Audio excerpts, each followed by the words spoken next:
Hi everybody, this is Carol Hill. Today is June 30th, 2019, and I am here on the Family Search blog, and I realized that there is a new tool that makes record searching easier, and it is called Similar Historical Records.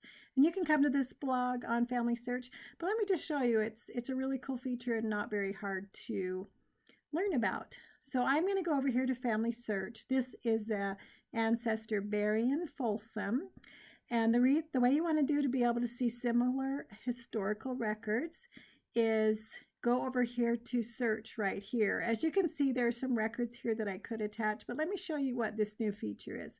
So I'm going to click here on Family Search. So what this does is goes and searches Family Search's database for this Berrien Folsom. And as you can see, these are some records below that come up. A find a grave, 1910 census, 1860 census, a death record, and then here's a Barbary B. Folsom, which isn't really a match, but the computer is trying to find similar matches even right here on this results page. But what you can do to see the similar records is I'm going to go ahead and click on this Berrien Folsom right here, and this window is going to pop up, and I can go ahead from this page. I can go to find a grave and look at it and get more information, as you know, and you should do that because a lot of times other people have put in information on this person. They may have said, hey, this is the spouse right here, these are some of the children. So it's so good to make sure you go and look at that. You can also review and attach right here.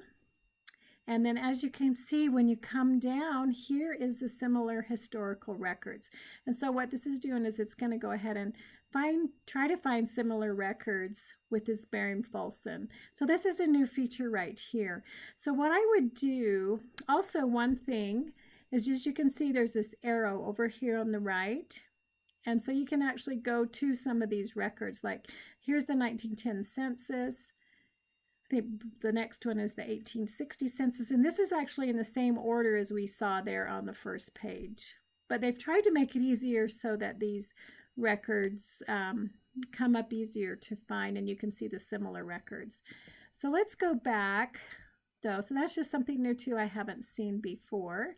This may help you as you're working on your family.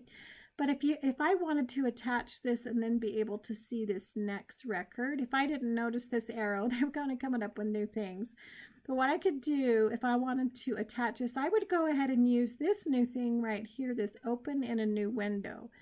And what that's going to do, see this new window's popping open, but see I can click up here back on this tab and go back to that previous one if I want to leave that open.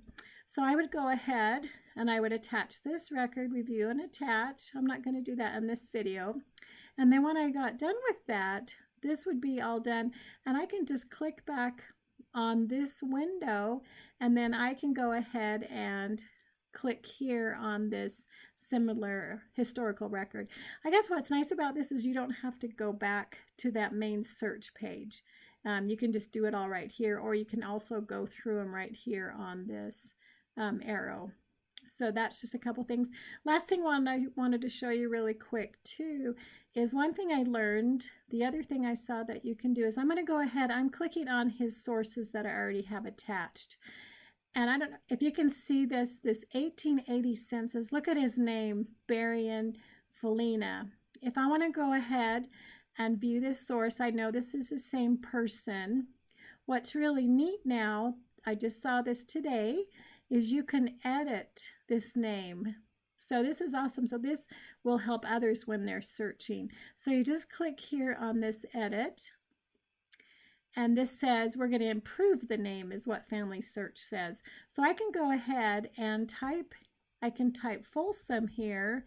It probably was just really hard to read, and so everyone thought Family Search and Ancestry both had Felina on it. And select a reason, and I would say that was indexed incorrectly.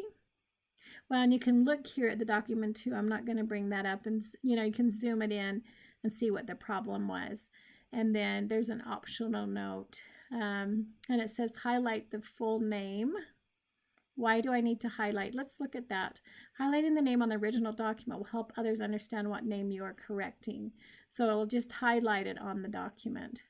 So click and drag to draw a box over the full name. Okay, well then let's do that. I'm going to have to zoom in. Let's see where that one is. All right, we'll keep zooming in.